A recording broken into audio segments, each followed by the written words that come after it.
Hey guys, it's the hardcore legend Mick Foley here, and I need to call a quick timeout, a brief timeout, because I wanted to tell your listeners what I have been telling Foley is Pod listeners for a while now about all the cool things happening over on adfreeshows.com. The road to WrestleMania has begun, and in this ad-free show's exclusive, Tony and JR sit down to call the action from some of WrestleMania's biggest matches, including the end of The Undertaker's streak.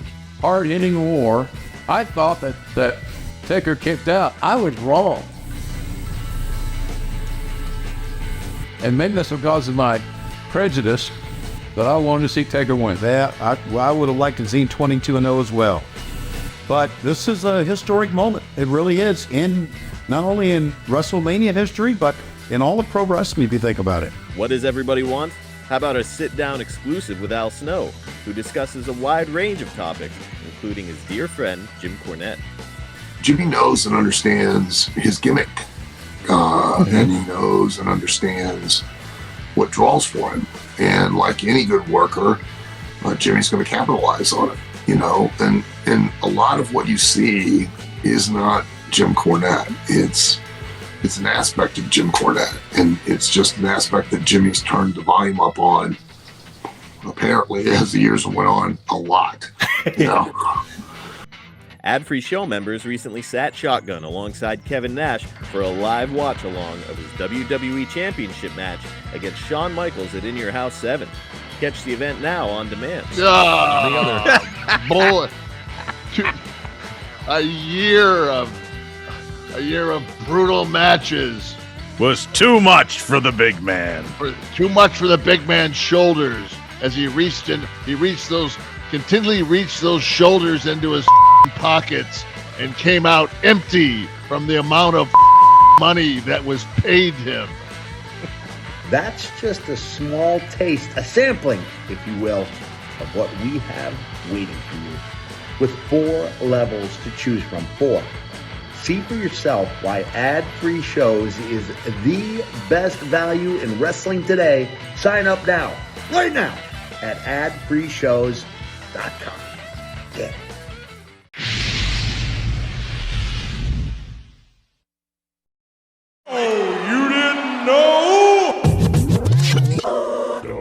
It's that time, so come on down. We're walking in the dog's pound. Road D-O-double-G, Dogg and Casio. Talking shop, reminiscing on a flashback. Hall of Fame name with a legacy that's long. That's the legend of the Armstrongs. Questions get answered, oh, you didn't know? Let's start the show. Welcome back to the show. It's Road Dogg and Casio, and you're listening to... Oh, you didn't know? What is up, my man, RD? Oh, you didn't know podcast. I'm happier than a pig in poop. You know, we did Raw 30 or Triple X. As some hashtags went awry from what I understand. But yeah, so been having a great time.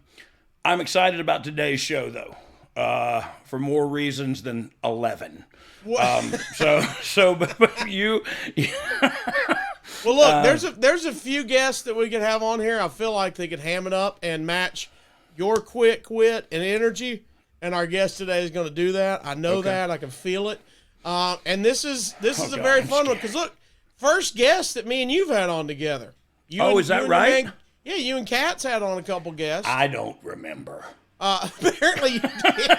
This is like your TNA years. You don't remember much of what happened. Yeah, and this was actually like just in the fiscal year. Yeah, it was under 12 months. Yes, it was under 12 months. Lord have mercy. But we have got a very special guest, and we're going to try to bring you more guests. And we had to start off with a bang today with a guest, man. Yeah, I appreciate everybody like pitching together because it costs a lot of money to bring this guy in. Like it's not, incredible. He was not doing any favors. I can tell you that much. His rider had like Fiji waters only, green M&Ms only, and I mean it was crazy. So look at but again, the D'Angelo brothers really pitched in their mother's house. Hopefully, we're going to get that money back to you guys, and I'm just excited. You know what I mean? It's a mortgage. It's made to be paid in payments. There's a few more payments at the end. You know? Yeah. Look, I can help you guys. I can put something on it You know what I mean? When we get closer to actual eviction dates. If we can sell some of those shirts over at Box of She's Gimmicks. been homeless before. She had them. We knew This that. is the best. Hey, this is the best team money can buy. That's a fact. That's a fact. All right. Oh, God. Thanks, everybody, for joining us. Follow on social. Interact with us, especially if you have a good time today with our guest. Be sure you get with him on our social media and his social media. Tell him how much of a good time you had, you bunch of skanks. So here we go. Our first guest as a show here on Oh You Didn't Know. Allegedly. Look, you spoke this into his existence, dog. We talked about him on a past episode. Oh, we You did. said, I'd love to have him on. And Ditto. boom. Ladies and gentlemen, welcome to the show, Mojo Rawley. Mr. Mojo Rawley. I don't know any of the other words to that Doors song, but that I love they wrote that about you. Mojo, how are you? I'm great, brother. I'm great. You look great. Excited to be on here. I only asked for the green M&Ms because it matches the color of the show, so it was all for yes. you guys. But I get that.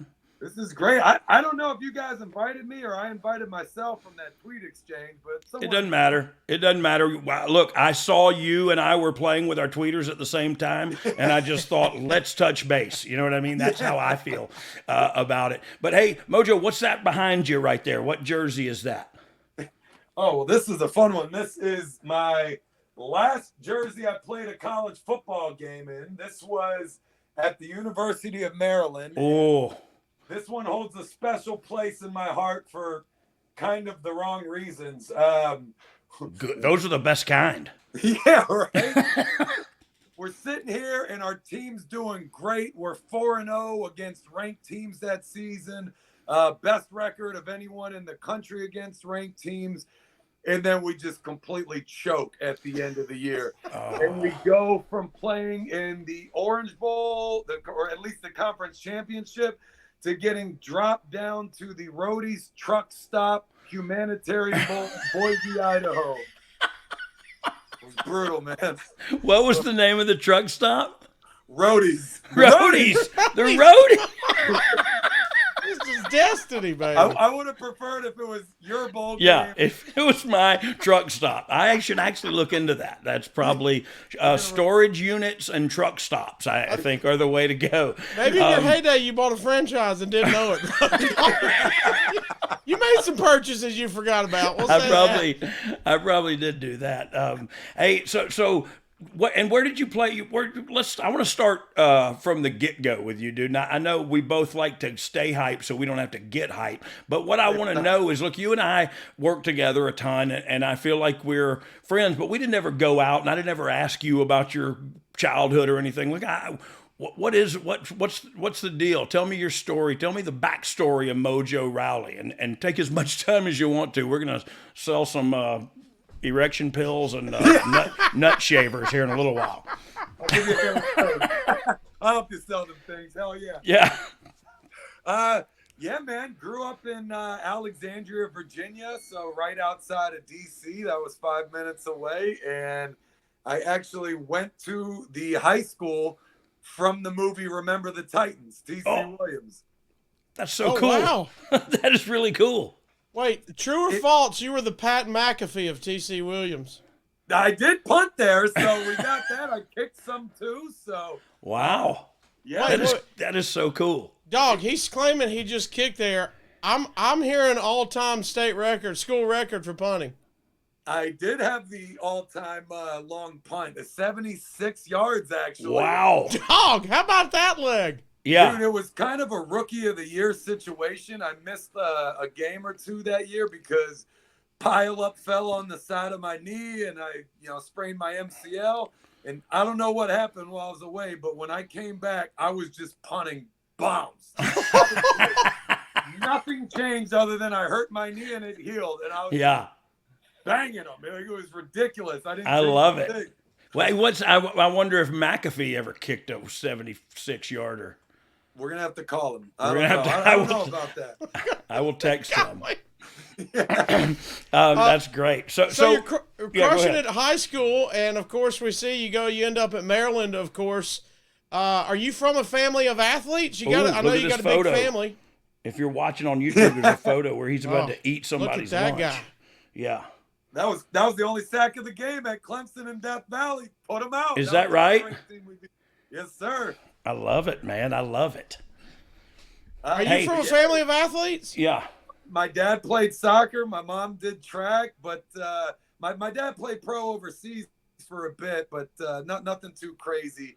He transitioned out of that pretty quick, and yeah, other than that, we kind of just found our own niche in football and wrestling and started our own thing. So you said you were from Alexandria. I forget the name of it too, because I was stationed when I was 18. I got stationed in DC for 4 years. I was there, and I forget where. We had an apartment on the other side of Arlington, probably. It might have been Arlington. Yeah. It was Arlington, and I did march at Arlington and all that stuff. But yeah, that's so cool. You grew up around there, because that was the first time I'd ever been out of stinking Florida. So it was it was cool to me. But so in your family were athletes. So what after the Terps? What happened then? How'd that go down? Yeah, so I actually transferred into Maryland after being at a small school for a couple of years. But then, yeah, after Maryland, gearing up for the draft, ended up tearing my hamstring in training. You've heard that story 10,000 times. Yeah. But plummeted the old draft stock. So I got a tryout opportunity with Green Bay, where they're bringing in 30 guys and they're only keeping 3 at the end of the camp. So I was determined to do whatever I had to do to figure that situation out. And it just was Mojo out there yelling and screaming and not getting tired and running all over the place and asking for more and all that. And eventually played long enough. They gave me a spot. Didn't stick around there too long because they wanted me to gain like 40 pounds to become a nose guard, and I was already 300, so didn't have that in me. Couldn't get to that point. So what? Hey, so look, I don't know how that works, but like, so they want you to gain the weight. They tell you to gain the weight. Do you tell them no, or do you try, or what? How does that work? I mean, I told them I probably couldn't get to that weight anytime soon. It was always hard for me to put on weight because I did so much cardio. I thought I was going there to play defensive end, but you'll be shocked by this after being especially my coach for so long in wrestling, but I've never been a technique or a finesse guy ever. Yeah. And that's what that guy needs to be, right? Yeah. But look, it's so weird that there's even a distinction between elite athletes. Like I've seen you in action, and I know you're an elite athlete. And then to hear you talk about, I'm not that, I don't have that. You know what I mean? It's just, it makes me think the guy who's not athletic at all, like, wow, there's such, like an onion, there's such levels to this athleticism. So that you didn't do that. So how old were you then? Shoot, at this time, probably 21. Wow.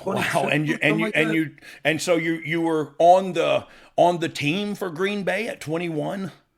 I was there for about 4 or 5 months, so I wasn't there anything crazy long. But you were in one of the 3 out of the 30, right? Yeah. That's what I gathered from your story. But look, that's what I think is so great about you, Mojo, and I don't know that people know, and maybe they do, and maybe they're getting to know. The energy you bring is not forced or faux energy. It's an organic, real thing about you, and you just bring that energy, and you carry that with you all the time. And when you talk about you being the first one at the PC and the last one there and all that ain't bullcrap. That's you. That's who you are, and that's how you are. And I think people are getting to know that now. And then it comes from a place of respect. Whether they like you as a professional wrestler or not is neither here nor there, because then it becomes like, this dude's a friggin' workhorse, and he's willing to pull his weight and yours too if you're not willing. You know what I mean? Like it becomes a thing about, you got to respect the drive. You got to respect that he's in the grind, and I'm damn sure not. So I've always respected the heck out of you, man, for your work ethic and your attitude. And so again, I appreciate you coming on here, because I probably know that you're in between the treadmill and the goddamn Stairmaster or something. So where'd you go to? You're 21 years old. Holy crap! You're just now legal to drink, and you're on the Green Bay Packers, and so but you're off of there. And are you still in a system like and I related to the Cardinals, right? Yeah. So I got released from Green Bay after that, trying to figure out that situation. I had a feeling it was going to be a matter of time before I got picked up, because I really did play well at Green Bay, and I led the D-line in tackles and plays for the preseason, and I had some really good tape out there. So I was like, I know I'm going to get picked up, but sat at home the rest of the entire regular season, and when I didn't get picked back up, man, I was like, you know what, this is it. I'm not going to be one of these guys that 5-10 years down the line is, trying to scrape together a living, holding on for this shot that, if I didn't get picked back up, then whatever. So I actually signed a contract to go work at Merrill Lynch, because I had interned there all through grade school and, even middle school. And I signed the contract, and I was supposed to start on a Monday. That Friday, a few days before then, the Cardinals called and offered me a spot after they got eliminated in the playoffs. Look at that guy. So, hey, I don't know if you can see that or not, Mojo, but what do you weigh there? Right there, I'm probably about 315, 320. So wow. I put on about 25 from when I was at Green Bay, and that was part of it too, was sat at home the entire year, couldn't get a call back. The second I put on that weight that, Green Bay wanted on me, here's the call back. So, to somebody else. Oh, that's funny. But look, that's the way it works, right? It all works exactly the way it's supposed to work, and we all do exactly what we're supposed to, whether we want to or not. But that's awesome. So now you're there, and are you on the starting team? Are you on a practice squad? Like, how does that work? And I'm asking because I'm ignorant of the. I don't mean I'm ignorant of everything. Of the. Okay, thanks, Casio. But just of the way this all works. So you go there. Are you in right away? So I signed the day after their season ended. So this would have been January of that year. So we had a long ways to go before camp. So I did all of off-season training with the team. Fun story there is my first day of off-season training, I go in and, like I'm a nobody in the league. And we have like a bench press competition on day one. Yeah. And it was like 315 for as many reps as you could do.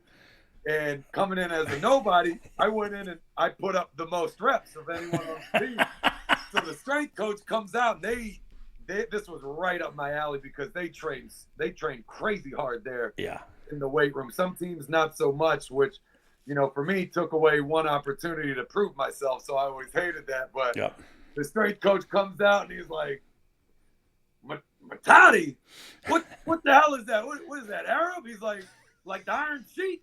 I'm going to call you Sheik. You're Sheik from now on. I was like, the Sheik nickname at the Cardinals. Yeah, so not one person on that team, because I got this nickname day one, knew what my real name was. That was it. Nobody knew. Sheik.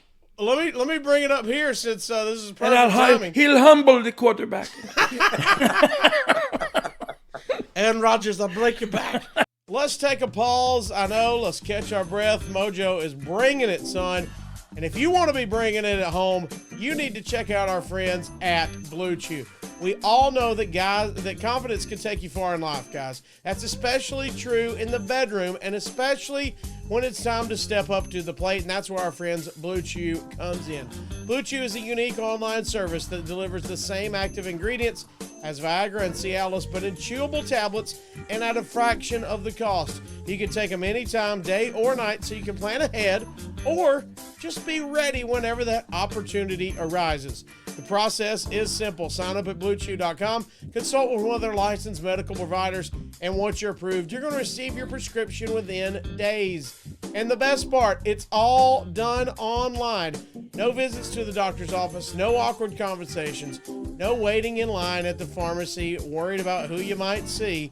Blue Chew's tablets are made in the USA, baby. They're prepared and shipped direct to your door in a discreet package. Blue Chew, this is how you can get your mojo back for real. They say first impressions are important. Well, what about lasting impressions? That's right. It's Valentine's. It's getting there. It's that time. Maybe spring is in the air. That means love is in the air. So maybe you're in a new relationship. Maybe you want to give her that lasting impression. You need to visit our friends over at Blue Chew, and they have got a deal for you. Go to bluechew.com and use that promo code DOG, and you're going to receive your first month free. I'm going to tell you all about that in just a second. But also, while we're here, we want to thank Blue Chew for sponsoring the show.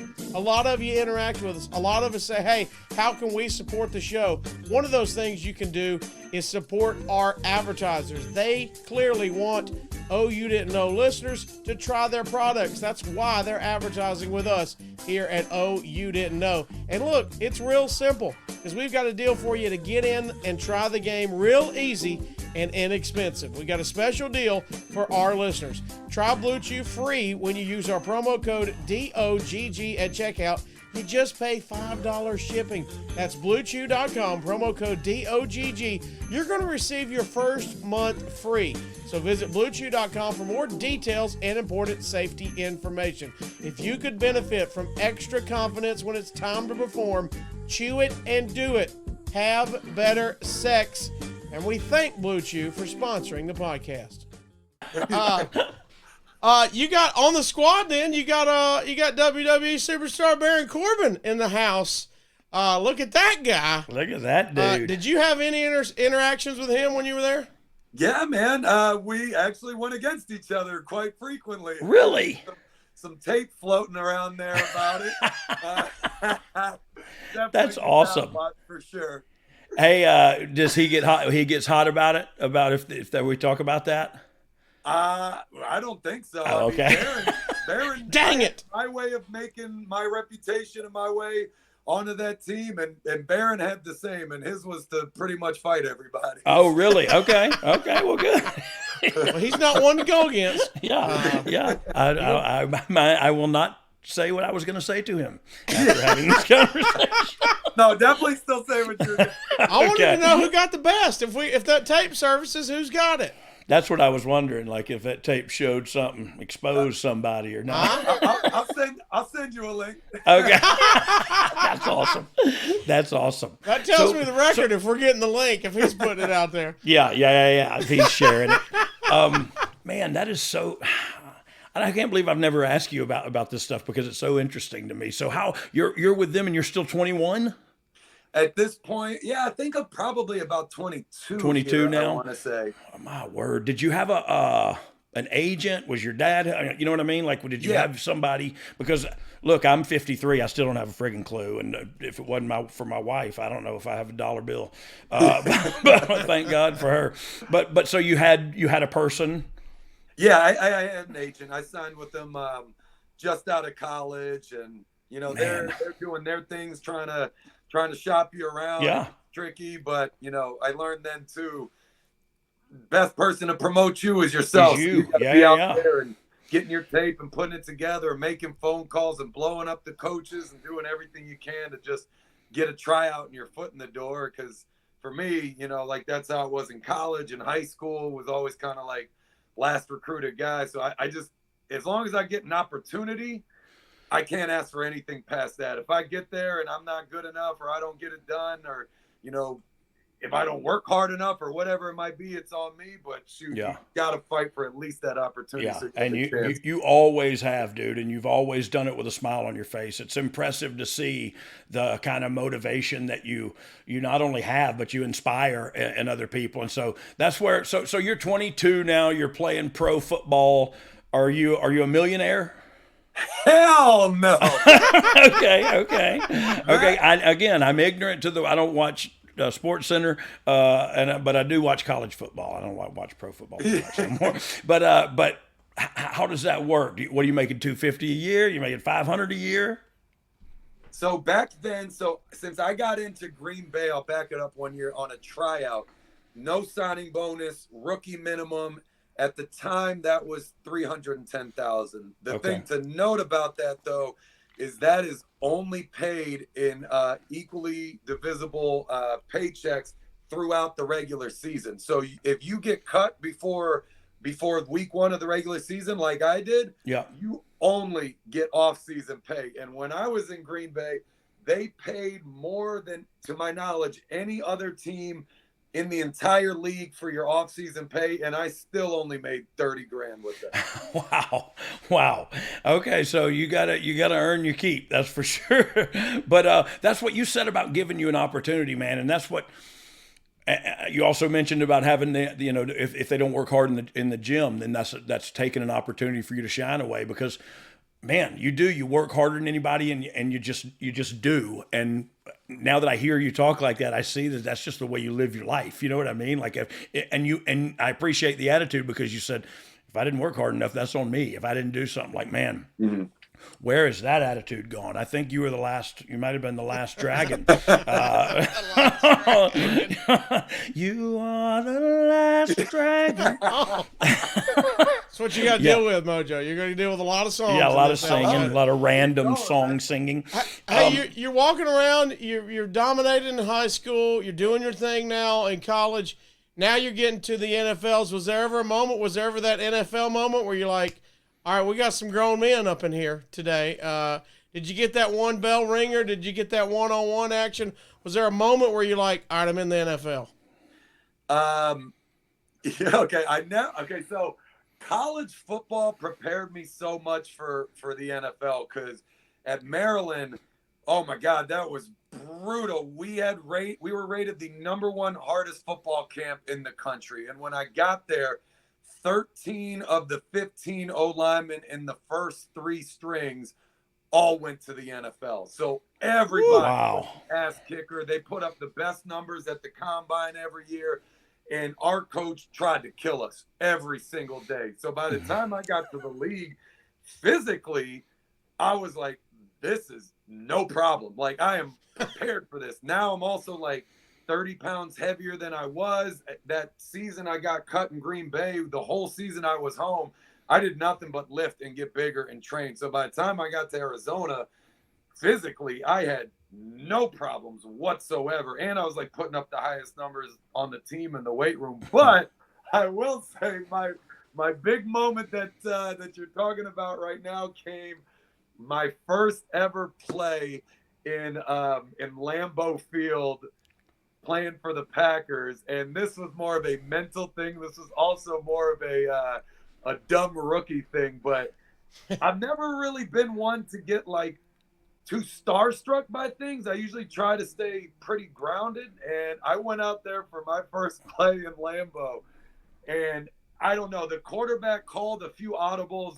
Bottom line is I felt like I was in my stand forever, and I saw just a little shimmer of light up in the stadium, and it caught my eye, and that's when everything just hit me, like, holy crap, this is your first play ever on an NFL field in Lambeau. Playing for the Green Bay Packers. And before I could even, this is awesome. They snapped the ball.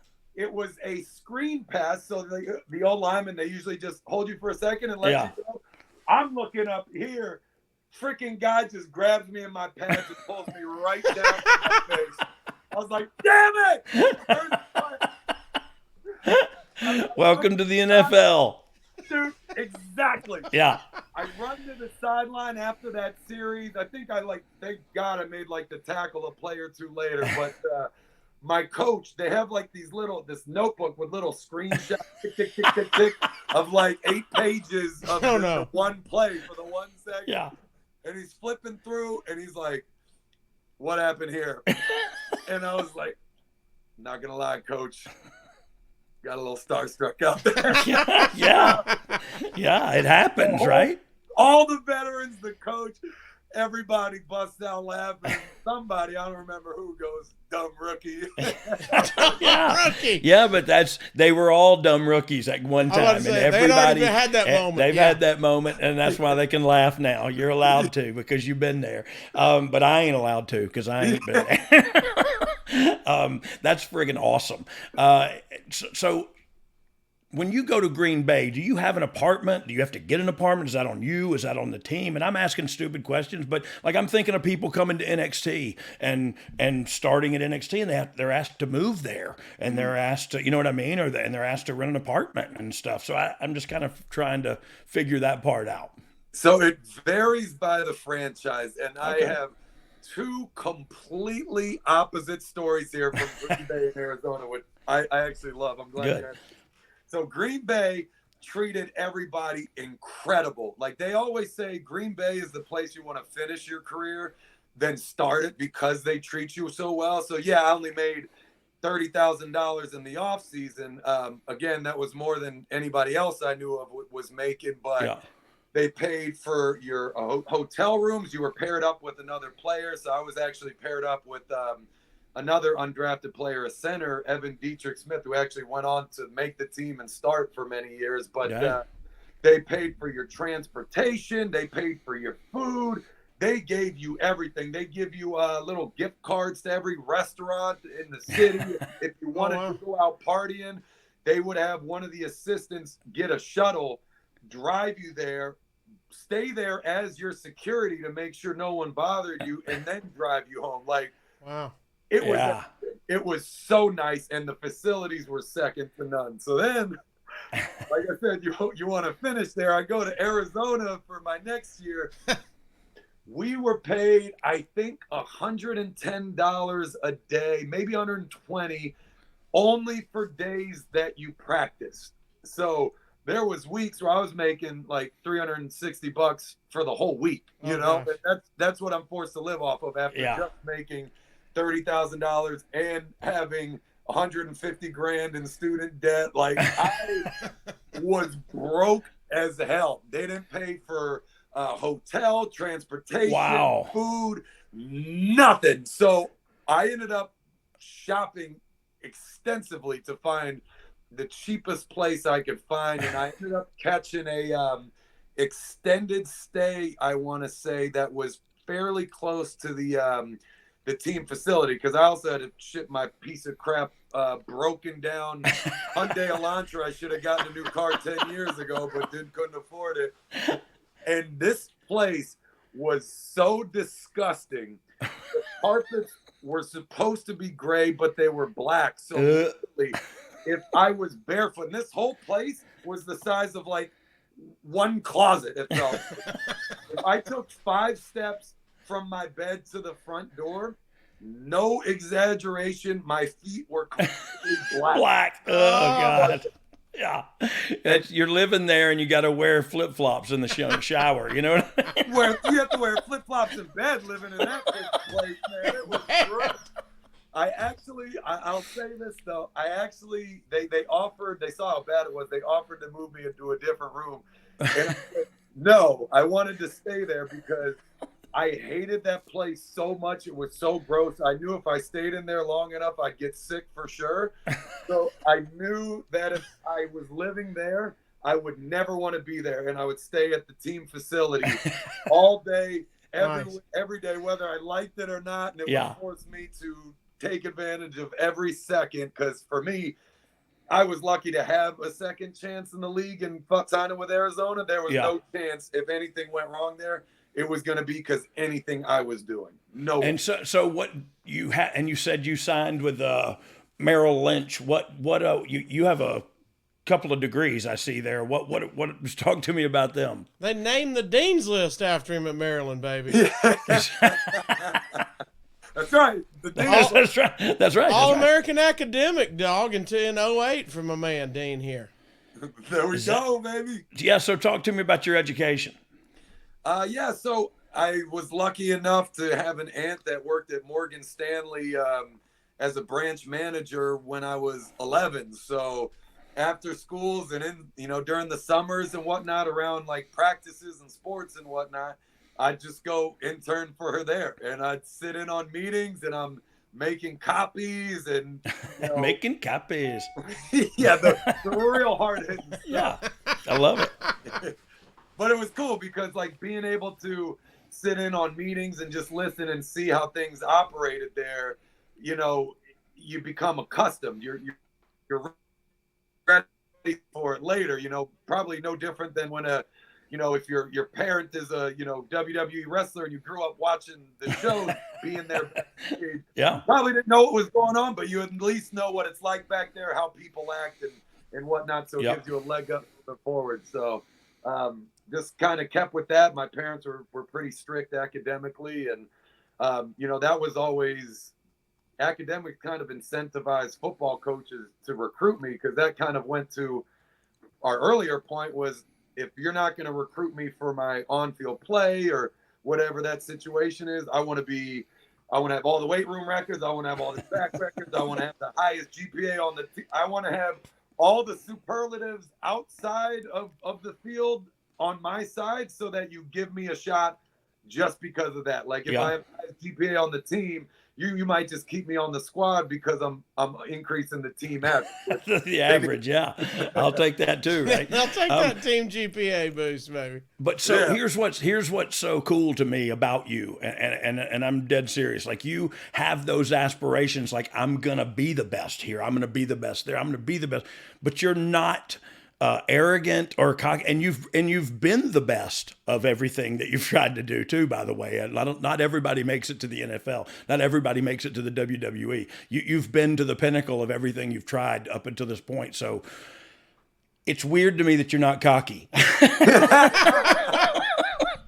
And that's just me being honest and me going, like, you're a real humble dude who's hardworking and outgoing and all this, everything. And you are the top. You're a 1%er when it comes to the work ethic and all that. Like, not everybody has that, but yet you're just a humble dude who's. And I don't know. That is attractive to me. And so that we talked about this earlier. I'm coming out right now. You're attractive to me. No, I'm just. It is attractive to me. How hard your work ethic and how hard you're willing to go to be number one. And like, holy crap! I wish I would have had just half of that in me. I just wanted to be number one at being the most high. And then I think I won a couple times. I'm not sure. He won a couple times. Casio, hey. So you studied up on him. Where did he go after the Cards? Before we get out, because we're getting the end of the Cardinals time. Okay, my bad. Before we get out of the football realm and now you transition into being a superstar, everybody, of course, knows you're close friends with the Gronkowski family. I know some of the Gronks went to Maryland with you. You're, of course, friends with Rob and that entire family. And by the way, let me just ask. Friends in high school, is that where you guys start kicking it? College, actually. Okay. Yeah, at Maryland, Dan and Chris were a tight end and a fullback for us, and Dan became one of my best friends on the team there. So that's where that whole venture started. Well, all of the Gronks seem like they match your energy, just ready to go, and we're hype, and let's do everything we got to do at max. Yeah.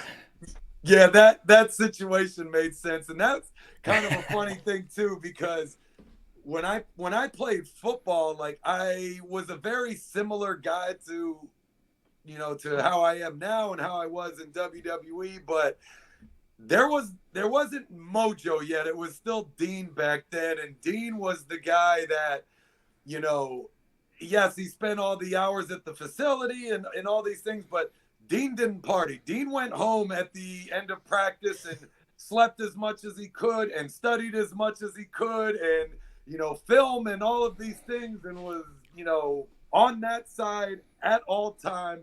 Couldn't get him to go to a party. Couldn't get him to have a sip of alcohol.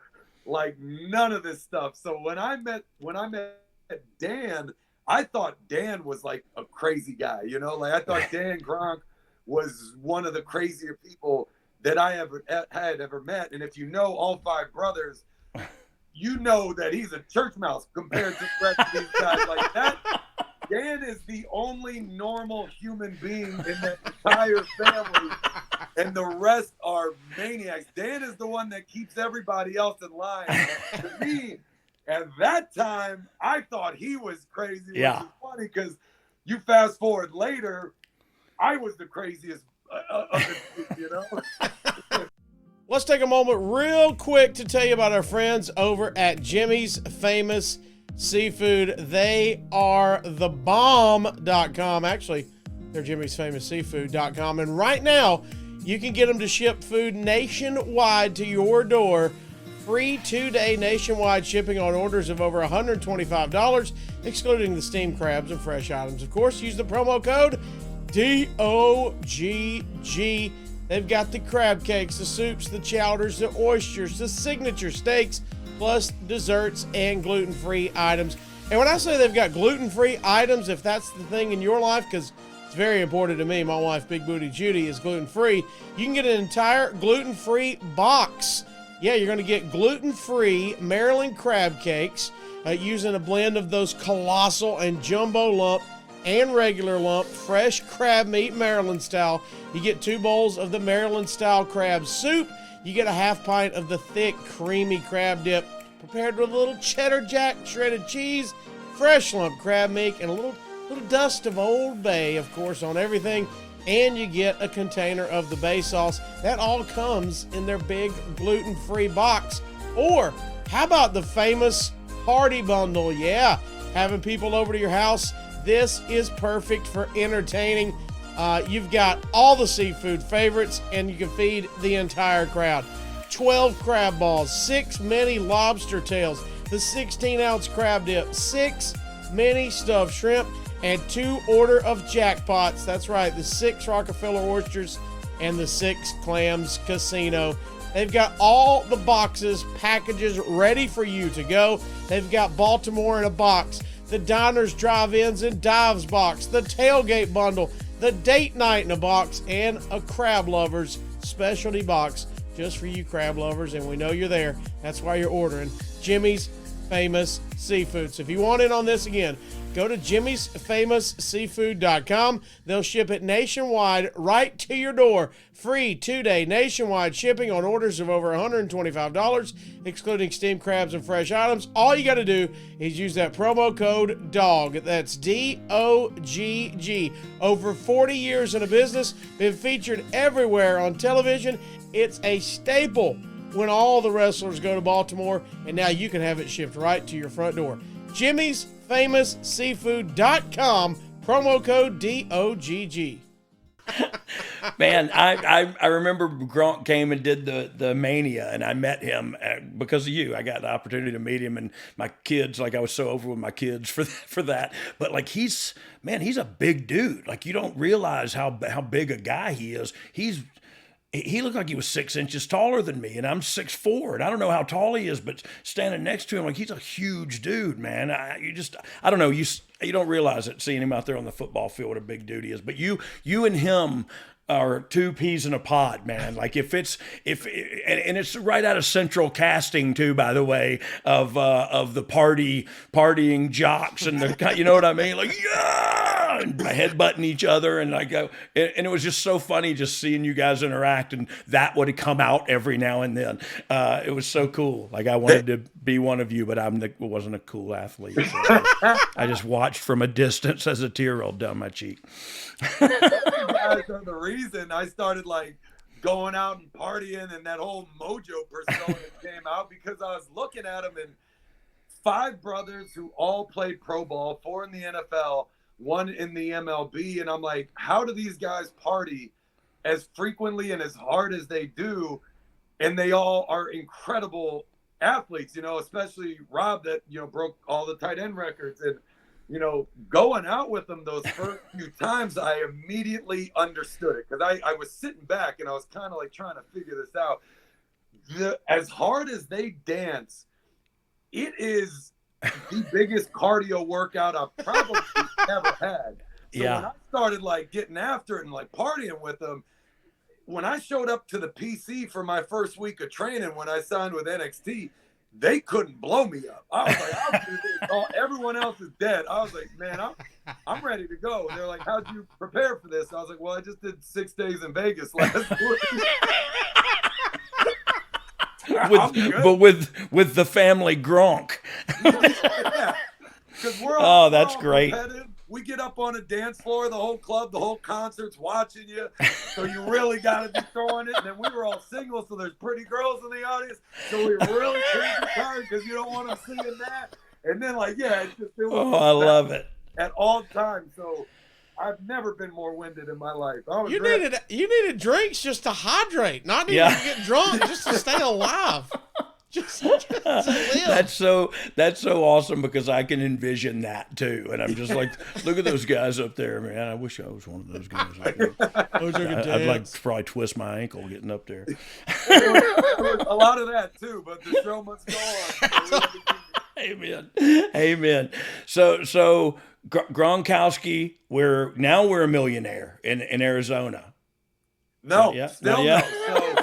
So Arizona broke, and this is what sucked. So I'm so hyped about my position in Arizona. For the first time in my entire football career, I was in an aggressive system where I didn't have to like sit back and hold up blockers to let the linebackers roam free. They wanted us shooting gaps. They wanted us making plays. I was begging my whole career for this opportunity because I played very fast, and I was built to be able to shoot gaps and make plays. Holding up those big blockers, that was not my game. So I was thrilled for that. So I show up to training camp that year, and I killed myself that summer. Like, oh my God, one of the hardest I've ever trained myself in my life, and that ended up being a bad thing because I ended up getting hurt right away in camp. And that was every injury I ever had. It never came from a football game or a wrestling match. It was always training at home or in the gym with the team from like pushing it too hard. Yeah. And that that sucked because I hurt my calf. We did the whole shoot it up and try to keep playing through it kind of thing, and it made it worse. And my calf tore off the back of my leg and rolled up in the back of my knee. You could literally put your whole fist in my leg where my calf used to be. And that was that. So I was out. That one took me, they said it was career ending, but it took me 18 months to come back from that one, which, as you know, that's an eternity starting over. Look, if I had calves, I can't even imagine that pain, but I don't have, like, something happened in the hotel, there were calf rustlers came in the hotel room. I don't know what happened, but the bottom half of my legs are suing the upper half for non-support or something like that. I don't know the story, how the joke goes, but holy crap. So now do you get paid because you're hurt, or do you get cut because you're hurt, or how does that work? So this was a bit of a unfortunate situation. So it was a different regime back then. So I'll go ahead and say that. I know they do things differently now, but I ended up getting cut back then. And they said, we know you're going to file a grievance with the players union and to come after your money, but this is how we're handling things right now, and you're cut. So I am sent home without a dime, no insurance or, support to pay for doctor's bills. And I had to figure that out. The problem also was I got the players union on my side to kind of handle this injury situation for me. That's what they do. Yeah. But that was the year of the NFL lockout. So the players union disbanded. I had to start my whole case over with outside, but he had to teach himself the inner workings of the NFL. So long story short, it took me 4.5 years to get my IR, my injured reserve settlement from the team. So that was me going back home. I couldn't walk for 4 months because the injury was that bad. I was in a boot forever, trying to figure out what to do next if I was going to be able to come back. I went back and I finished my master's at Maryland because I had like half the degree, 1 year left on the program. So that at least kept me busy for a bit, and I could go back to University of Maryland to do my rehab with the team. They were great about that, which saved me, by the way. Wow. But yeah, man. Props to them for that. Yeah, because that keeps your brain going. You know what I mean? That keeps you from finding that dark place. Yeah. That sitting on the couch will take you. You know what I mean? Yeah. Thank God for them. And so then you're rehabbing again there. Was it 2010, 2011?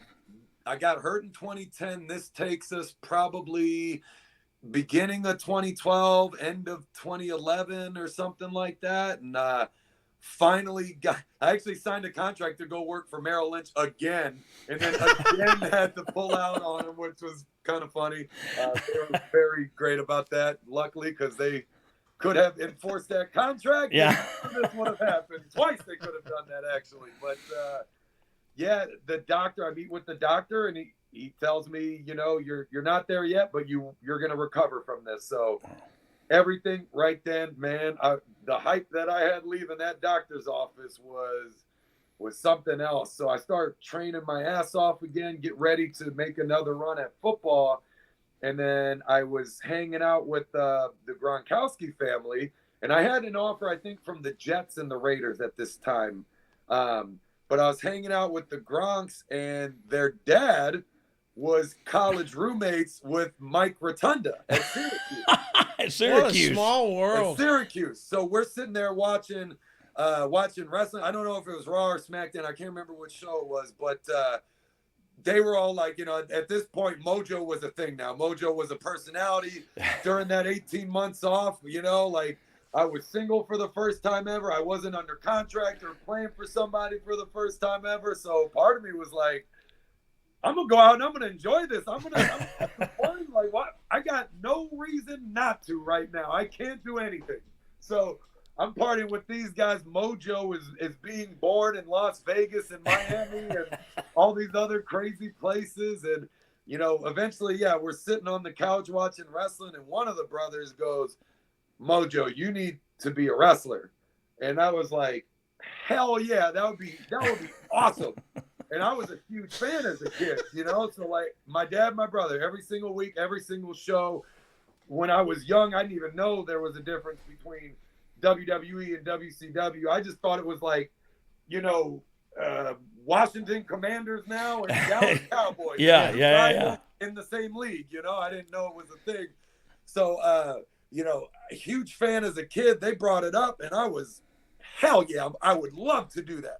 But this is a stupid conversation because how the hell am I going to get there? Like, I don't know anybody. Y'all don't know anybody. Like, you don't just come in off the street and appear on Monday Night Raw. Like, I don't know the process of how that works, and I'm probably too old at this point.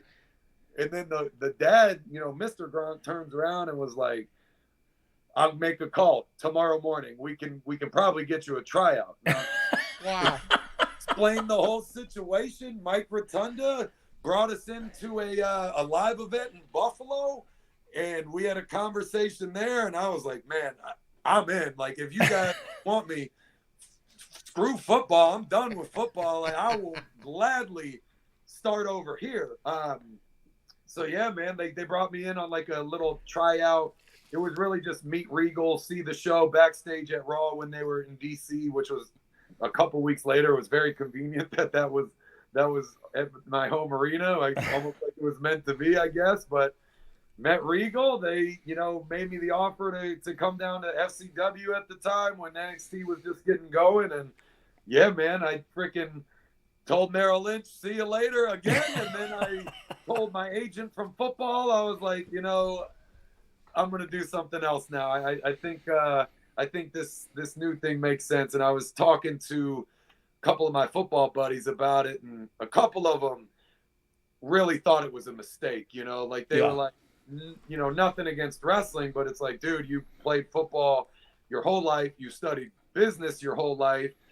You either go back to football and make a team and now you make your millions, or you go to Merrill Lynch and you make your millions there, where that's a guaranteed because it's finance. And that situation was very promising too. But starting out in something that you only knew of as a fan and had no direct expertise or knowledge of, man, that was a gamble. And especially then too, the salaries back then were lighter than they are now. And I had already had my $150K in debt and hadn't made any money yet. And it was like brutal. But once I got that offer, man, it was a freaking no-brainer for me. I was losing $1,000 a month to be there in the beginning because I had to pay down all the expenses and the loans and whatnot. But yeah, I was thrilled at that opportunity, wanted to do it so bad, thought I could, be good at it. I thought I could make it. That was also, maybe it was ignorance at the time of how difficult it would be, but also like the competitive side of you as an athlete. It's like, dude, you can figure this out. Like, yeah. They'll have a leg up on you because they're experienced, but you'll figure it out for sure.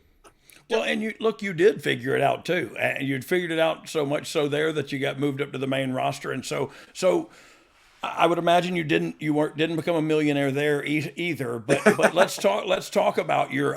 We're gonna get to the millionaire. I cannot wait for it, but we're gonna get there. But we're gonna get it. We're gonna get it. I swear, I hope we are. I'm sorry I set it up this way. Bro, he's got that Pit chain Viper around on his roster. He's a millionaire. That chain around your neck saying something. So I feel like we're all right. But yeah. Hey, Dog, for the record, for everybody listening, this is 2012. He comes in. 2016 is when you get to the call up, and we'll get there. Dog, where were you in the wrestling business? 12 to 16. 12 to so I think I just started back with the WWE in 12, and so I think I was a producer when Mojo was there. Like he said, it was just FCW, then switched to NXT pretty quickly after that, and I worked with Dean several times, there and up at the main roster. Always been a huge fan of just you know what I mean, and always thought. Honestly, I think you're more over right now as a wrestler than you were when you were on the main roster, because people have gotten to know you. People have gotten to know who you are and what you're about. And like I said before, it's a respect thing, man. You earn their respect because they ain't. Look, I'm not willing to work as hard as you are, so I'm gonna go back to them corn dogs we were talking about earlier. But so now you're at FCW, and then it turns to NXT. But so who was your main coach that you think you, and I don't want you to bury anybody, but like that you really who took you under their wing? Yeah, you felt the connection with. When I first started, it was Bill DeMott was coaching. Yep. And the staff, I believe, was Norman Smiley, Joey Mercury, Terry Taylor. Dragon was there, and Dream was doing personalities and promos, and helping us create our gimmicks and whatnot. Man, it was a great group. It's a dream team. I mean, when you go down the names and look, and I'll say one that you said in there, and I'll scream this from the mountaintops. Joey Mercury is one of the smartest, technically savvy wrestlers, and psychology wise, he knows more than anybody I've ever talked to about wrestling psychology, why to do what and when and where and how.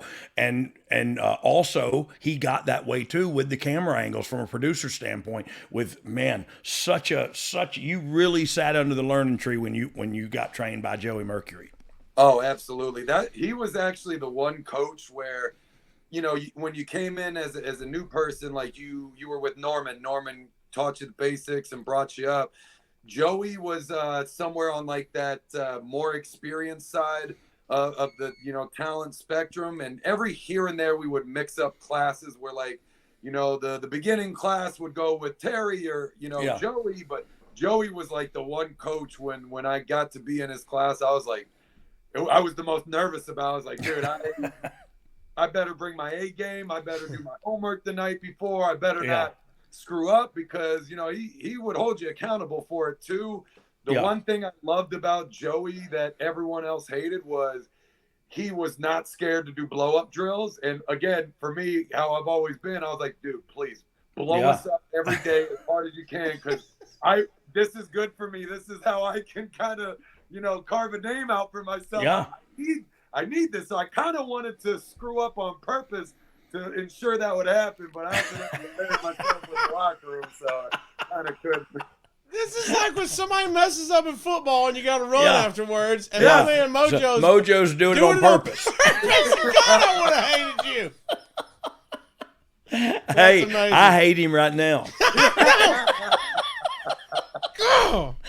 Oh man, well look, that's what you did too. You carved out a niche for yourself. People knew that. It was a given. Like, look, hey, this kid here's going to be somebody. This kid here's going to be somebody. And look, honestly, you are somebody, of course. But I it goes back to, man, they didn't know you. They didn't get a chance to know you on the main roster. And so what was the difference for you personally? And look, you talked about some things and some feelings, and I don't want to get too weird, but how was it for you to transition from NXT where, I don't know, what did you feel like at NXT, and then how do you feel it changed when you came to the main roster?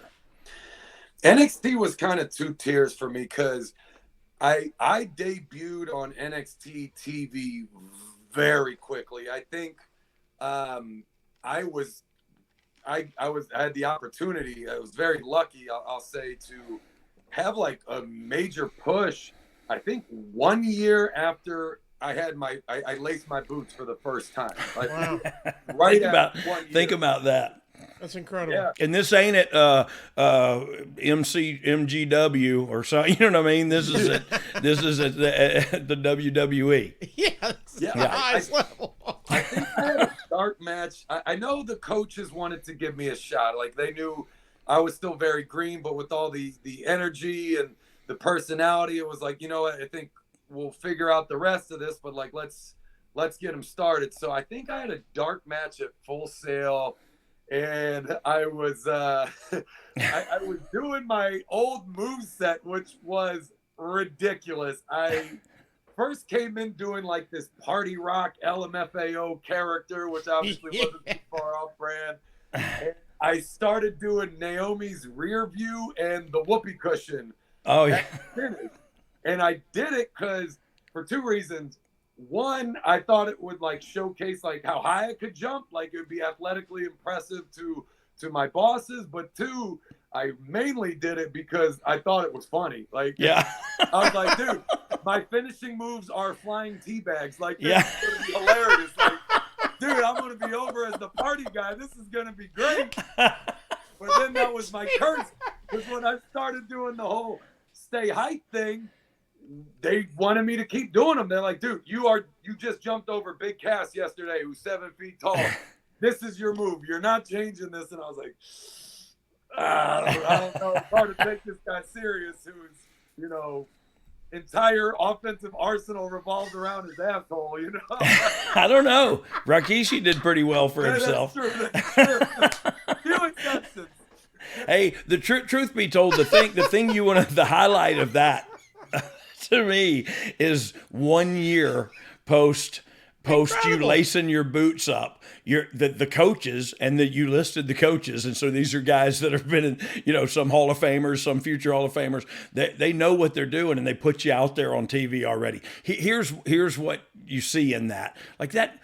What you go out there as the first time ever is never kind of where you land. You know what I mean? Like I still want to start this way, but then you end up, like I remember at the toward the end there, you had a punch in the corner that looked like it killed people. And I never took it, thank God, because we probably wouldn't be sitting here right now. But it would just be me with no lower mandible, like I was walking after you on The Walking Dead. I hate Mojo. But I forgot what we were talking about. I went down the Walking Dead rabbit trail, and here we are.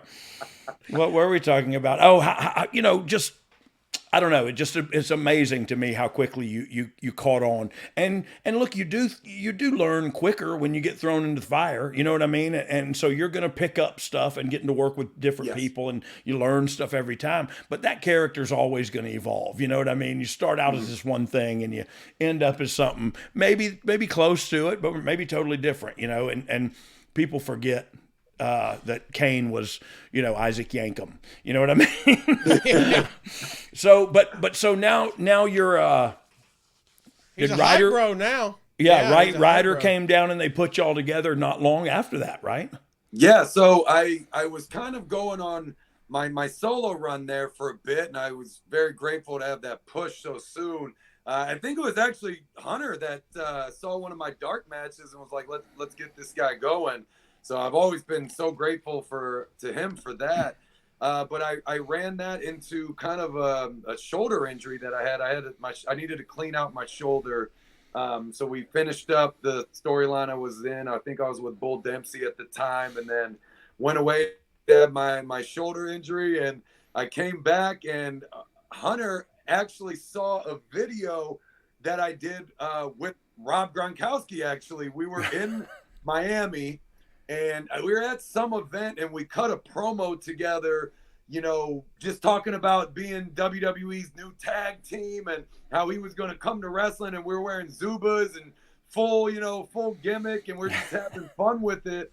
And it got picked up everywhere. And that was the first time people were like, oh, Rob might, come to the WWE. And I think what happened was, I think Hunter saw that and was like, oh, well, this was well received. Let's do something like that here. And he's like, Rob's obviously not available. Who do we have that could, kind of be this other kind of party animal, hyped up, over the top, ridiculously over the top character? And he's like, oh, well, Zack Ryder seems to be the guy that's perfect for that. So he put us together, and it was just kind of a funny thing, because I remember when he told us about this putting us together, he was like, yeah, you're the hype and he's the bro, and, I think this could go well together.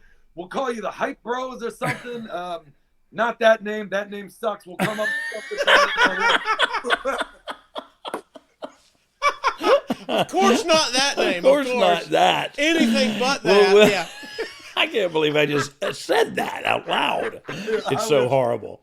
All right, by now, guys, I love talking about old wrestling. What you might not know is it's not my real passion. My real passion is helping people save money. My real passion is getting families out of apartments and into houses. My real passion is getting people's finances aligned so they can retire on time. I hated going to Walmart and seeing the greeter being 80 years old. She should not be working. She should be home. Why is she still working? Because she still has a mortgage. I want to help avoid that for you. The other thing I want to help you with, let's make sure your kids don't get saddled with student loans. If you've got a student loan, why did you get one? Maybe because your parents still had a mortgage. I'm not saying that to be funny. I'm being sincere. There's only so much money to go around. What I want to help you do is figure out where you are right now and where you want to be long term. And I do it at SaveWithConrad.com. I've been doing mortgages for more than 20 years. And during all that time, we've helped tens of thousands of families change their life. I mean, routinely, we're helping our podcast listeners save $500, $600, $700, $800 a month. But more importantly, get them out of debt faster and with cheaper monthly payments. But if you don't think it can happen for you, let me just tell you this. We are not the bank. We don't say no. We say not yet, but here's how. We're going to get you a game plan on how to improve your credit, how to save a little bit of cash, and how to get into that dream house. Maybe you're already in the house, but it would be nice if someday we could put a pool in the back, or one day we want to upgrade to hardwood floors, or remodel the kitchen, or get a badass master bathroom. I can help you do all of that with no money out of pocket right now at SaveWithConrad.com. You don't need perfect credit. You don't need money out of your pocket. And if we can't help you save some cash, we won't waste your time. Check it out, SaveWithConrad.com, NMLS number 65084, equal housing lender. And hey, y'all, don't take my word for it. Check us out. We've got an A+ with the Better Business Bureau. And as if that's not enough, go look at our reviews. Read them and weep, haters. ConradReviews.com. You'll see more than 1,000 5-star reviews. Our average review is 4.72 stars. Find out how much money you can save. Take control of your life in 2023 by taking control of your finances. We're going to show you how to keep more of your own money. If you've got credit card debt, what are you paying on that? 14%? 28%? You know you can do better. With the mortgage, though, you may not know this, the interest you pay is tax deductible. And we can even show you how to skip your next 2 house payments. So if you can get a lower monthly payment, pay your debt off faster, get a greater tax deduction at the end of the year, and right now, right after the holidays, skip your next 2 payments, buddy, this is the biggest no-brainer in the history of the world. Find out how much money you can save right now for free at SaveWithConrad.com or hey man, shoot me an email directly, Conrad@savewithconrad.com.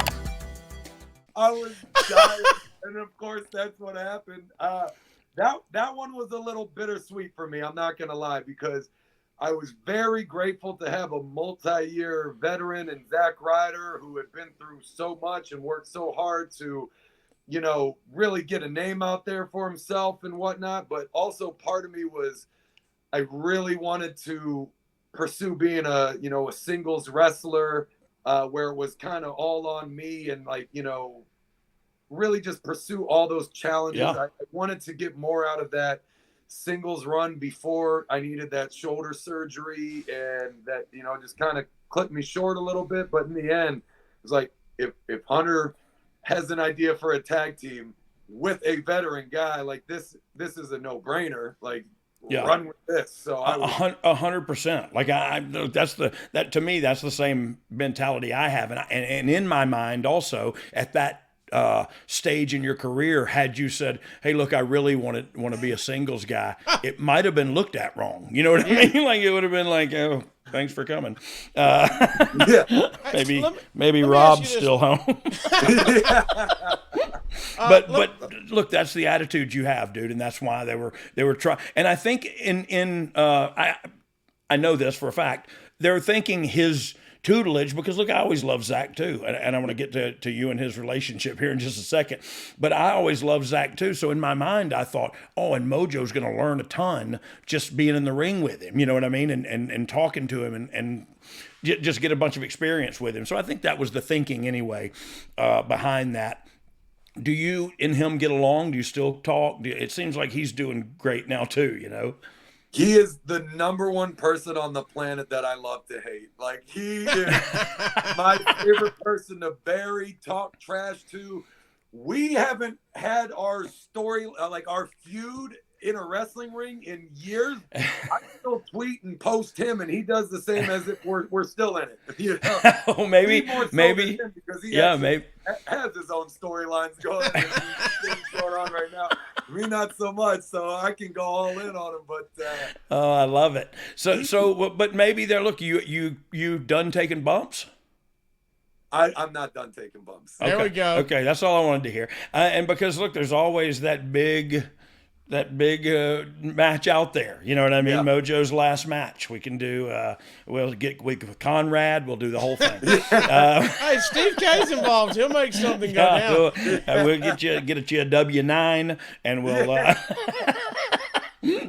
No, but so we got there. Let me ask you this. Yeah, go ahead. Let me ask you this, Mojo, because you kind of brought it up.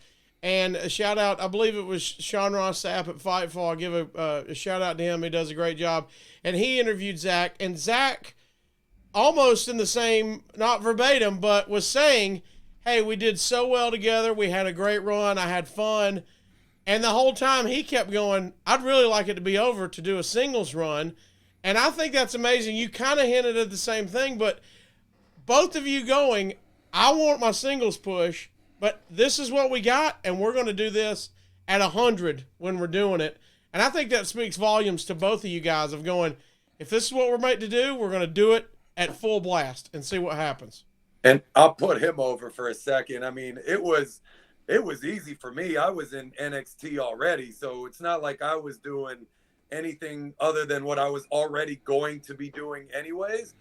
Zach was still doing main roster loops, and on his off day, he was coming back to do these NXT shows for me. So he didn't really have any off days during that entire stretch. So like, I was always grateful, you know, and appreciative of him for that side of it. And that's kind of how I always was. I never had any off days. I trained as hard as I possibly could. I always wanted to be doing as many things as I possibly could. And for him to be doing that and being in a tag with me, like, I was like, this is exactly what you want out of a teammate. So I always applaud him for that, because that wasn't easy for him, I know.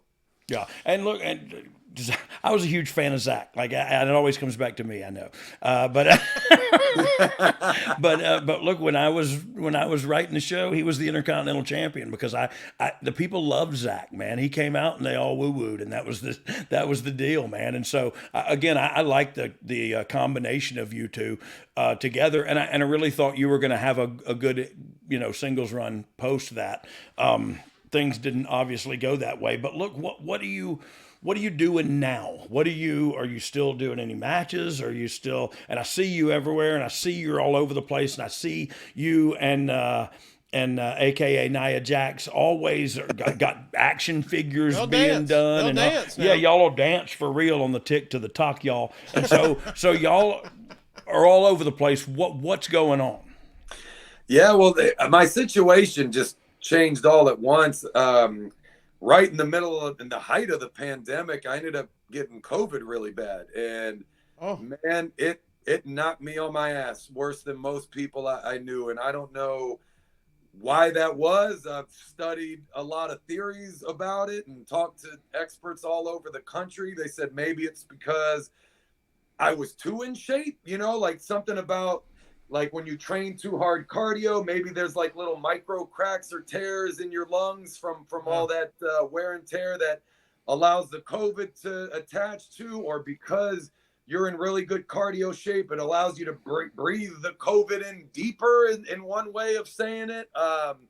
But I don't know. Yeah. And normally it was people with comorbidities, right? That kind of get kicked in the knees. Yeah, it was dudes that look like me. Yeah, and me. Like, not you. Usually it's me and Casio or on ventilators. Like you in hospital bad? Yeah, I had to go to the hospital. I couldn't breathe for weeks. Oh my Lord. I couldn't wear a t-shirt. I couldn't lean against a chair. I couldn't lay on my back in a bed. Any little bit of extra added pressure on my lungs, I was suffocating. So like it was awful. Jeez. Like there were days where I couldn't speak the entire day because I couldn't get enough air in. Holy mackerel. And man, it was scary because when it's like that. But when you can't breathe, it's panicky anyway. Yeah, you know what I mean? It's anxiety riddled. Like you can't, like if you've had a lung collapse or something like that, where you all of a sudden that air ain't there. You know what I mean? And it makes I get panicky thinking about it. Yeah, man, it was scary, dude. It was like you didn't want to fall asleep because air's not getting in. You finally fall asleep because you're exhausted. You might not wake up. That's terrifying. So what finally ended up happening there? That one took a long time to kind of get through. We're about 2.5 years now from that point. Wow. I mean, I think after 1 year, I felt like I was starting to be me again, but I'd have like bad days, bad weeks. After like 2 years, I was like, okay, I think I'm good now. Like if I have like a bad day or a bad moment, it's so infrequent and I'm really pushing it in the gym that I don't think this is an issue anymore. Yeah. So I got to the point where now like I'm great. I'm staying in shape. I'm in probably some of the best shape I've ever been in, and I feel great. But while I was out, I started doing some other things. WWE and I parted ways almost a little less than a year after this whole thing went down. Wow. And that situation was, I was actually kind of grateful for it because I wasn't really doing myself professionally and personally any favors by just sitting on a roster, unable to do anything. Yeah. And, with the pandemic, there was less spots than before on that roster to go around. So I was happy to give one back to a buddy.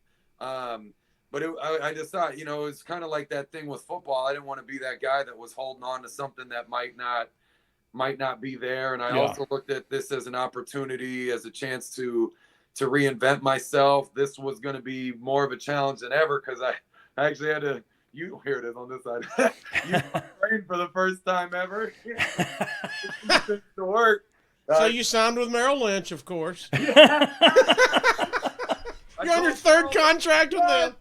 And I said, no, again, I'm not coming. And at this point, Merrill's just like, you know what? Screw you, Sheik. Yeah. I'm with you, man. Get the hell out of here. it was the same guy throughout all these years too. Hilarious. But well, he's been on top for a while. He's over it now. You owe him. Yeah, I know. I put him over in a match anytime. Yeah. But yeah, actually, I did my first interview after WWE with TMZ, and then that turned out to be a cool thing because they used to have me on their show like every 6 months or so for a check-in or something, and I guess it was because they had their eye on me for a while, and the second I became available, they, offered me the job to be the new host of the sports show. So come on, that's awesome. That was really cool. That opened up a lot of doors because now, I'm on the TMZ platform every week, dressed exactly like I am now, having a great time, and I'm the color guy, which is great. Babcock, my co-host, he has to actually prepare. He has to actually prepare, and you don't even have to look at the notes. Don't have to read the thing. He talks about the topics before I commentate on them. So like, we have like video assets and pictures. So like, if I didn't know what happened, I can learn for the first time on the show. And while we're doing it. Exactly. And that was actually one of the things I'll talk about this more in a bit. But like, WWE prepares you for literally anything afterwards. So like, to be live on TMZ talking about anything that they have to talk about, it's like, well, I've been given a long script 12 seconds before I went out live on TV to memorize it perfectly in front of a live hostile crowd. I think I can handle this. It's no problem. So well, and that's what people. I've always heard that producers and real television people, I guess, and movie people too, always love to work with the wrestlers because the wrestlers, you do it live, 52 weeks a year, and these actors don't do it like that. So that people always put us over, just like you just said. We're ready for anything. Oh, we're going live. Okay, cool. You know what I mean? Let's roll. And I know you're great at that. Great at that too. The improv, man, it's so fun. But I had a scene in the movie, the G.I. Joe movie, Snake Eyes, and that was Snake the Eyes. same situation. The stunt coordinator handed me a cell phone with the scene on it. It was like about a 2-minute sequence or so, maybe 3 minutes of like this fight scene. I watched it one time, and I was like, let's run it. I got it.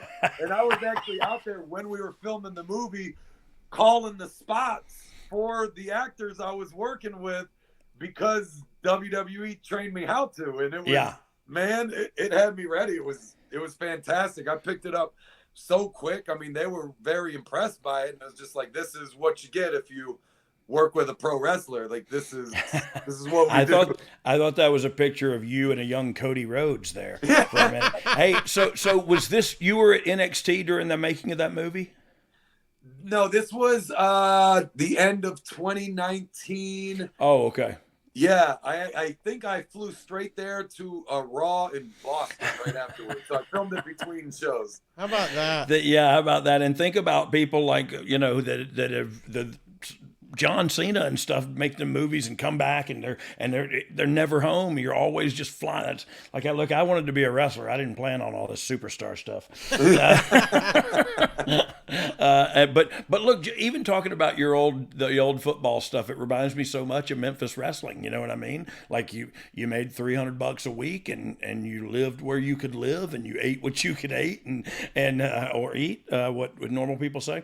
But it's earning your keep, you know what I mean? And it's paying your dues in one way, shape, or form. And even if you're great at something, you got to start off somewhere. So it's so awesome to hear that you were able to pivot, like from football to wrestling, and now from wrestling to, it seems like, from what I gather from watching you and following you, is like you're a bit of an entrepreneur now. And I saw you like with what's the deal with the action figures? Like, weren't y'all having some mannequins? Yeah. I Please got talk one about on my shoulder back there. Do you really? Yeah. One of the flare ones, maybe? Yeah. Yeah. What's that? Talk to me about that. Yeah, so that was actually I started this right after WWE too, but started a talent management company for pro wrestlers, just seeing how many guys after WWE need some assistance, need some representation, someone to, help them capitalize on their gimmicks and their personas, or help them read contracts and whatnot. And having kind of the business background and all of that in my back pocket all these years, and actually being a talent looking for these things already in the first place for myself, the company kind of created itself. So I reached out to one of my best friends who used to be the talent booker over at the Hard Rock, and he just booked, in Vegas, actually, he would just book all these A-list celebrities on the regulars. Like, well, you're familiar with kind of the brand side of how this thing goes down, and I'm definitely familiar with the talent side about this. We can kind of fill in each other's blanks here and start a company and really. Is that what you kids are calling it? Filling in each other's blanks? Yeah. The second I said it, I was like, that's gonna go some That's my bad. Look, I couldn't help it. I'm sorry, dog. I did it to myself. Hey, that's Stephen K. Yeah, you were talking about. Hey, show me that thing again. That's cool as crap. A little Casio there on the flare robe there. Is that your head? Yeah, Bless his heart. Can't you tell? Look. I was thinking Flair looks horrible, but it wasn't him. But well, yeah, look, that one was cool because we just set up. We did a deal with that company, and we set up 3 scanners at the signings, because we were always part of the mission of the company was to allow wrestlers maybe new opportunities that they hadn't thought of. The primary mission being to allow all of our talent to wrestle only if they want to, and not because they have to. If they're beat up and need a break and need a surgery or whatever, now they can make money by other means and have the time off for whatever they're trying to do at that time. But yeah, we brought that to the convention, the Flair's last match, and it was a thing where you could just step into a scanner and get like an action figure printed of you, or you and one of the wrestlers that we had attached to it. It was me, the former Nia Jax, Lita, and who was the fourth? Somebody else was there. Obviously, and Rick, was the other one. But it was a cool thing. But we've been able to do a whole bunch of deals with that company, and it's just worked out so quickly. A lot of the brands, when we're pitching our talent, they maybe don't watch wrestling currently, but used to. But once you kind of fill them in on what pro wrestlers have to offer from a business perspective, man, they are absolutely thrilled to work with our guys, man. It's give them something that no one else can, working with NFL athletes, NBA actors, whatever it may be. Yeah. Well, that's super cool, man. And that's what I said, you had a lot to fall back on. You know what I mean? Those 2 degrees over there, and also more importantly, the 24/7 title. Yeah. Come on. Yeah. But I remember seeing that thing at the signing at the Ric Flair thing.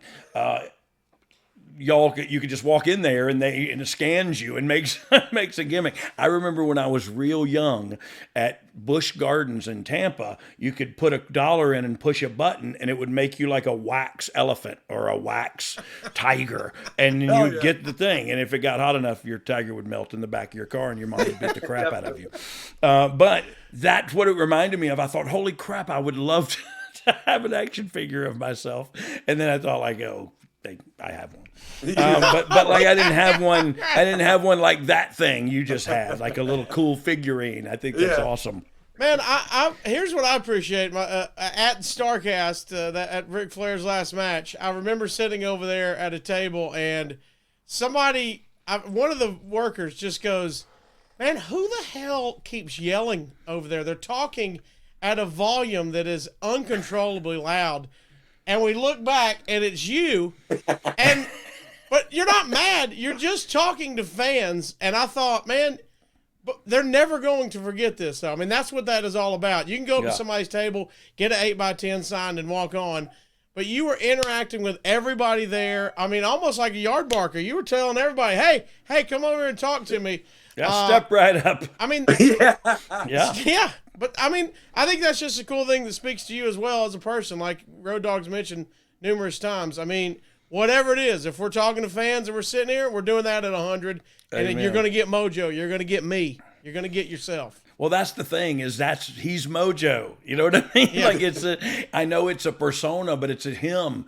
It's an extension of him, man. And that's, look, what would you have done? And we're going to close up here just a second, but Mojo, what would you have liked to have happened in, well, where we're at now? And look, this might be a hard hitting question. It might not be, but do you wish you'd have stayed and tried football? Do you ever look back and think like, oh, I have regrets? No. Okay. Zero doubt in my mind whatsoever. I'm already one of those people that believes like everything happens for a reason. Amen. And, if I could have gone back to football and broken my neck the next day, if I didn't get COVID, I could have botched a move and killed myself in the ring. These things can happen, Yeah. So I believe everything happens for a reason, but I didn't know it then, but I feel like football was just my way into something better for me, something more for me, and that was wrestling. There's a reason why now, since I've been out of WWE, I chose to stay in the wrestling world and not go back to the football world in a business capacity or whatever else that might be.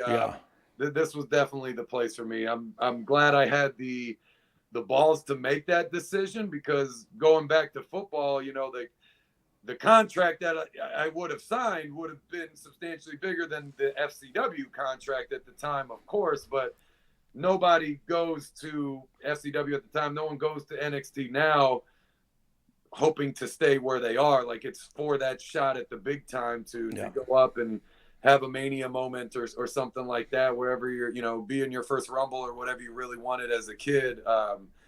And dude, I wouldn't trade any of this for anything in the world, man. I'm so glad it went as it did. I mean, obviously, I feel like there's still way more I would have liked to have accomplished. There's definitely unfinished business. I feel like, I never really gave the chance for the fans to see who I am and what I have to offer, and really just get a sense of what I could do. But at the end of the day, it's hard to argue with, almost a 10-year run in the WWE, WrestleMania moment, and a really good career. And, I'm sure the guys on Mount Rushmore wish they could have done one or two things, two more things. So, yeah. Amen, man. Even your attitude and all of that is so picture perfect, man. I hope that's what, if anybody, especially young people are listening, young aspiring athletes, heck, at this point, anything, scholars, you've done it all, and you've been to the mountaintop at every stop. And so I hope people, if they get anything from you, they're inspired by your character and motivated by your drive and just your grind, man. Kudos to you for all your success. You smell terrific, and I don't know about that one. You just smell like a beef Mexi melt right now. That would be an upgrade. Dog, you'll love this timeline. We talked about a year before he starts to his first match, which is just incredible to even think about. Yeah. We're talking 3 years or less. He's on the main roster at SmackDown. And we're talking a year after that. My man's on WrestleMania 33 winning the Battle Royal, the Andre the Giant Battle Royal. I mean, just look at this. This is, you talk about an incredible timeline. I loved his gear. Incredible. I loved his gear was turtle inspired. Oh, yeah. Rocking that Maryland flag, baby, my favorite. Yeah. Hey, let me ask you this, since we got it for NFL, was there a moment where you looked up at the lights at any point in wrestling and went, oh, my God, this is awesome, and then quickly got brought back into, welcome to wrestling, welcome to the WWE? No, and I'll tell you why. Because that ramp was so long coming out of the sky at Orlando. I had all the time I needed to there we go. On that ramp. And then the second the bell rung, man, I was locked in, brother. Oh, man. Thank goodness for that ramp. If it was short, I probably would have had. Thank God for long ramps. We've all said that before, my friend. Well, long something. Casio, I'm going to let you take us out of here. Man, Mojo, thank you, brother. We appreciate you taking time out, man. This has been an absolute blast. We didn't even get to cover everything because everything has been so awesome. I mean, that's so your life, man. Dude. We're jealous. Yeah. We're jealous. I'm totes jelly. Hell no, this is awesome, man. I'm grateful you guys had me on. I had the second I heard you guys were starting this thing, I was like, man, this is going to be awesome. Didn't think I'd actually be cool enough to get an invite on here, and here we are. So that's awesome. But it's also cool to be a guest on your podcast because, you know, Road Dogg, you were my coach, my mentor. You looked out for me. You know, as you know, you can get some difficult days in that place, and you know, if you have someone like you kind of picking you up and making jokes and believing in you and inspiring you and motivating you, like, it makes all the difference in the world. So to be able to come here on your podcast, man, this is a true honor. If anything, just to say thank you for everything that you did for me in my career, because I can say honestly, without you, this thing could have derailed way sooner, gone a completely different way. And just I've always been grateful for your leadership. Oh man, thank you so much for saying that. You're gonna make me cry, but it's a good cry, so I don't mind. I ain't too proud. Hey, thank you so much for joining us today, dude. And like he said, we didn't cover everything. We'll get back to do part 2, and we'll see where you're at there. And that we're gonna get back to you on the millionaire question too. That's right. That's our cliffhanger. That was our teaser. We didn't even know. We don't even know. Oh, you saw that chain? He's got the Pit Viper money. He's got the Paragon money. He's rocking and rolling, my man. All right. We're keeping busy. Amen. Go follow him on all the socials. Tell them how to find you on social media. They probably already know, but just in case. Mojo Muhtadi on Twitter, but stay hyped on Instagram, baby. I had to keep on brand. I love it. He's you don't at have Road to get Dogg, hyped. of course. I'm at the Casio Kid. Hope you enjoyed this one, and if you didn't, Mojo's got 2 words for you. Stay hyped. Suck it. I usually say suck it. Suck my hype. Hashtag suck my hype.